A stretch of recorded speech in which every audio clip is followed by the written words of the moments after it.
एक बार की बात है, गोस्वामी तुलसीदास जी अवध में थे। वे सरयू नदी में स्नान करने आए।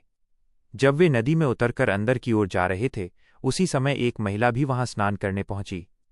उसे जल्दी स्नान करना था।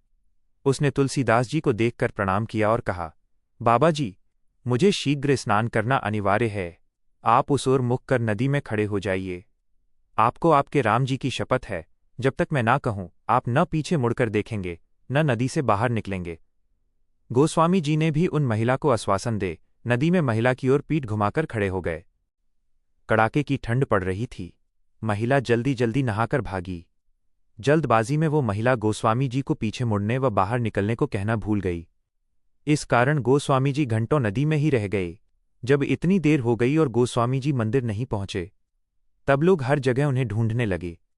ढूंढते ढूंढते पता चला कि गोस्वामी जी स्नान करने गए थे। तब से अभी तक वापस नहीं आए हैं। उनके साथ के लोग सरयू नदी के किनारे जा पहुंचे। उन्होंने वहां पाया कि गोस्वामी जी नदी में खड़े हैं। उन्होंने गोस्वामी जी से बाहर निकलने का आग्रह किया। तब गोस्वामी जी ने मना करते हुए कहा, मैं बाहर नहीं निकल सकता हूं। एक महिला ने मुझसे शपथ ली है। यदि वो देवी मुझे बाहर निकलने को कहेंगी तभी मैं बाहर निकल सकता हूं। तुलसीदास जी की बात सुनकर सभी लोग हैरान हो गए। धीरे धीरे ये बात राजा के पास पहुंच गई। राजा कुछ समझ नहीं पाए। वो शीघ्र ही गोस्वामी जी के पास पहुंचे। राजा ने गोस्वामी जी से बाहर निकलने की विनती करते हुए कहा, किसी व्यक्ति की शपथ के कारण इस कड़ाके की ठंड में नदी में खड़े रहना स्वास्थ्य के लिए सही नहीं है। सबसे महत्वपूर्ण आपका स्वास्थ्य है। परंतु गोस्वामी जी ने उन्हें मना करते हुए बताया कि मेरे से कहीं अधिक मेरे प्रभु का नाम महत्वपूर्ण है। उन देवी ने मुझे मेरे प्रभु श्री राम की शपथ दिलाई थी। उनका नाम मेरे पूरे अस्तित्व से अधिक महत्वपूर्ण है।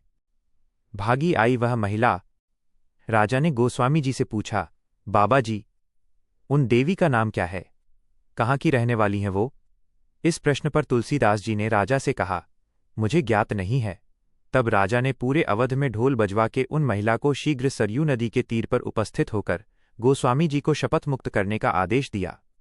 उन महिला को जैसे ही अपनी गलती का आभास हुआ, वे दौड़ती हुई नदी के तीर पर जा पहुंची।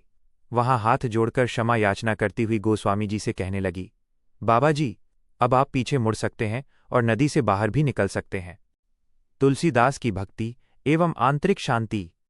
फिर कहने लगी, हे बाबा जी, मुझसे बड़ा अपराध हुआ। मैं दंड की भागी हूं। यदि आपकी दया हो तो क्षमा करें।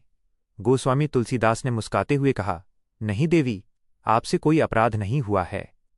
मेरे प्रभु चाहते थे कि मैं यहां एकांत में श्री सरयू जी के जल में उनकी भक्ति करूं।